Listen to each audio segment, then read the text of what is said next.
Luke. All right. Lesson 92, boat in the river problems.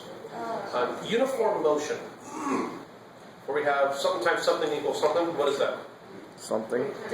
Rate times time equals distance. We have rate times time equals distance. All we're doing today is we're doing the exact same thing, just a special case of it. What happens if I am running along at a certain rate? If you multiply that by my time, you get the distance I travel, right? Mm-hmm. Okay. Now let's pretend that I'm on a treadmill and I'm running along. How far am I getting? Zero distance. Well, like... Okay. Well, let's ask this. How many of you have been in an airport or some other place where they have those moving walkways? That's so fun. Okay. Let's say you're on one of those and you're walking. How fast are you going relative to the ground? Twice as fast. Well, that the speed of the escalator thing plus your speed, isn't it? So if you're walking or standing, it depends on if you're moving on it. Yeah, it depends, doesn't it? What depends on a few things. One of the most basic questions is, how fast? Walking what direction are you walking on it? Right? What if you're walking at the same rate that it's going that way? You're going nowhere. Hey, you're not going anywhere. So it makes a difference, right? Let's say that you're in a boat and you are traveling along in the water. Let's say your boat, you got one of those little outboard engines, and that engine is capable of propelling your boat through the water at, say, 5 miles an hour. How fast can you go through the water? Or how fast can you travel relative to the shore? Well, okay, so you're not in a river? Well, I didn't specify, did I? Oh, okay, yeah. That was part of the reason I didn't specify. Does it make a difference whether I'm in a lake or in a river? Yes. Yeah. What's the difference between a lake and a river? A lake, it's flowing one way. Exactly. You're wrong. or just sitting. Wrong. Yep. Lake, the waters are moving, but if you're in a river, the water is flowing. And if you're in a river, what's the next question you have to know? How fast is the current going? Flowing. Yes, but It's called Which way flowing. you're going. yeah, are you going upstream or downstream? Mm-hmm. Okay. So those are the things you have to take into consideration, which means that we need to focus on the rate here, because things look different depending on whether you are going upstream or downstream. Now, does the amount of time that passes on the clock, I'm pointing to my imaginary watch here, I could point to the actual clock. The amount of time that passes on a clock, does it make a difference whether you're going upstream or downstream as far as the amount of time that passes? Possibly. It shouldn't. Unless you're traveling close to the speed of light, which I really hope you're not. See, those That would be beyond the scope of this class. Okay, so time is not affected by whether or not you're in a river or in a lake, and whether you're going upstream or downstream. So we have time, and distance is figured relative to the shore. So we have our distance, but we have our rate. Now, when we talked about either your boat with a motor in a river, or whether you're walking on a treadmill or a moving walkway, what do we need to know about the rate? And one or two people said it already. How fast it's going. How fast it is going. How fast the river is flowing. Yep. So whether it's the river or the walkway, you need to know how fast either the water or the walkway is moving. What else do you need to know? How fast you're going? How fast you're going. Mm-hmm. Yeah, how fast you can go if you're walking, or how fast your boat can go if you're talking about a boat. So since we call these boat in the river problems, so I'll do it in terms of a boat in a river. There's the rate of that the boat can carry you, and there's the rate or speed of the water. If you're let's do downstream first.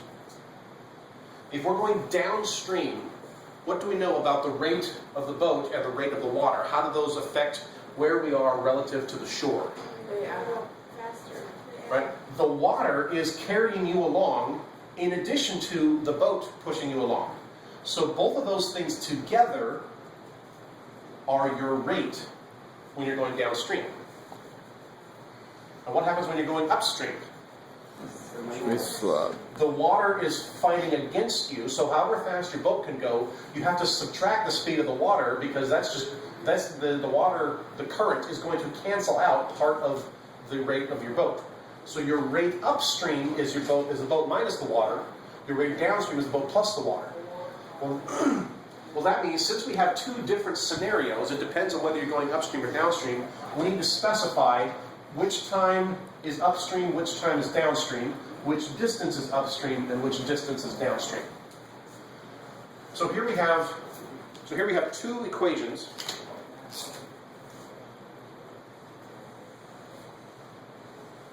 For boat and the river problems. This is what you want to write down on your formula sheet. How many variables do we have here in these two equations? 2. More than 2. 3, More than 3. 4. More than 4.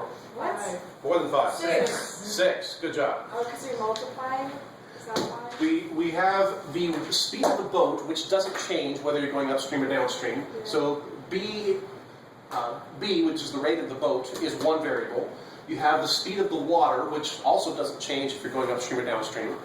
So that's 2. But then your time, you have your time upstream and your time downstream. So now we're up to 4. And your distance upstream and your distance downstream. So there's a total of 6 variables that you can plug stuff into.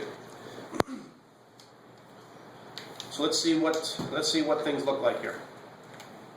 Orange. Okay, orange, we'll do green the next one. So example 92.1. Robert and Clay could go, let's see, hang on, example 92.1. Robert and Clay can go 60 miles downstream, and the same time it took them to go 20 miles upstream. The speed of their boat is 8 miles an hour. What's the speed of the current? What are the times? All right. Well, we know that this is a boat in the river problem. So the way I like to start these is to set up my equations in terms of, we know we need an upstream and a downstream. And we know that when we're going upstream, the water is fighting against us. And we have a time and we have a distance. And when we're going downstream, the water is carrying us along. So I've gotten the shell or the skeleton of my equations here. Let's plug stuff in.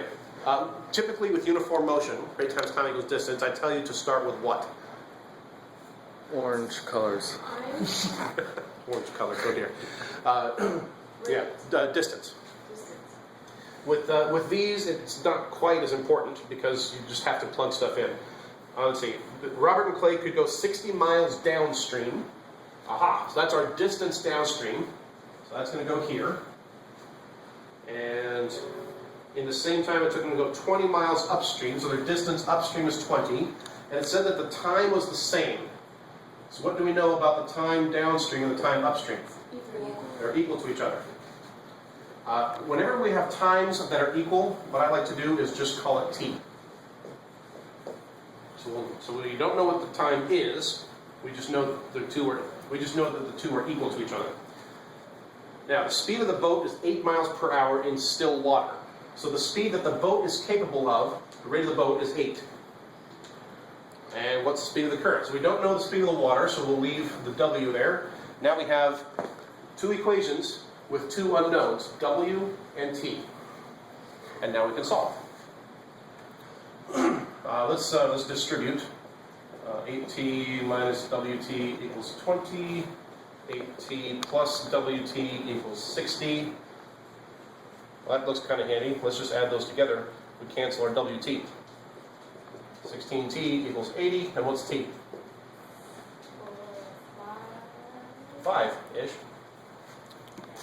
Okay, and let's see. So we set up our equations, we plug stuff in, we solve for a variable. Now's a great time to stop and see what the question is asking for. Speed of the current and what were their times. Okay, so we have time, that's 5 hours, and it's the same for upstream and downstream. So check, check. Now we need the speed of the water. Plug it in. Plug in 5 for t into any of these equations. Let's do, how about this one? All right, we'll do this one here. 8 times t, which is 5, plus w times t, which is 5, equals 16.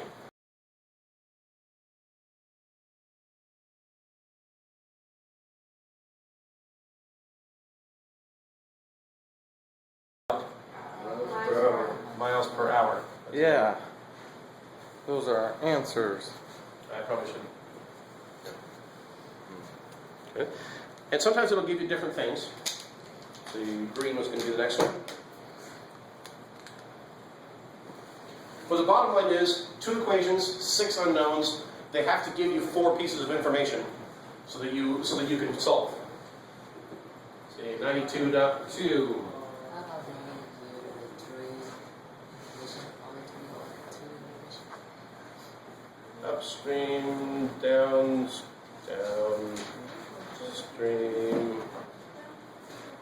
Let's see, upstream is when the water's fighting against us. Downstream is when it's helping us along. And let's see what we got. Steamboat Judy Fountain could go 70 miles downstream. So downstream distance, 70. In 5 hours. So our time downstream is 5. But required 6 hours to go upstream. So 6 hours for the upstream time to go 48 miles upstream. There we go. What's the speed of the boat? What's the speed of the current? Well, what we were not given is the speed of the boat and the speed of the water. 2 equations, 2 unknowns. We can solve. Typically, your first step is going to be to distribute. So let's distribute 6b minus 6w equals 48. And 5b plus 5w equals 70. What should we do now? Eliminate. Sure, we don't have to multiply something, right? Both. May I suggest, if you haven't noticed this before, I like to make numbers smaller before I make them bigger, if at all possible. Do you notice anything about this first equation here? With the 6 and the 6 and the 48? If you divide it by 2. Divide everything by 6. Or 2, but everything's divisible by 6. Let's shoot for the moon here. So what do you got? We got b minus w equals 7. What about this equation here? 5, 5, and 70. Like, divide it by I 5. say divide everything by 5. And we got b plus w equals, what is that, 14? Yeah, 14. 14. Mr. Graydon. Now it looks a whole lot easier, doesn't it? Mr. Graydon, Yeah. 48 is not divided by 7. Oh, that's It's right. 42. And it's on video. Yes, I teach math. Why do you ask? Okay, let's try that again. Yes, children, 6 times 8 is 48. It's Monday. Okay. Now, it's a lot easier to do elimination and just add them together. 2b equals 22. What's the speed of the boat? Like 100 miles per hour. 11 miles per hour. So we have that. And then we can plug that back into any of these equations. One of these would be easiest. And we can get the rate of the water. Okay. Which is? Like 3. 3. Yep. 3. Okay. Let's see, should we do one more example? Nah, this is a long video. It's already at 13. 30. Well, we certainly want to pander to short attention 33, spans. It So looks 34, 35. I guess we'll go ahead and wrap it up there. Very Have a mathy day. Bye.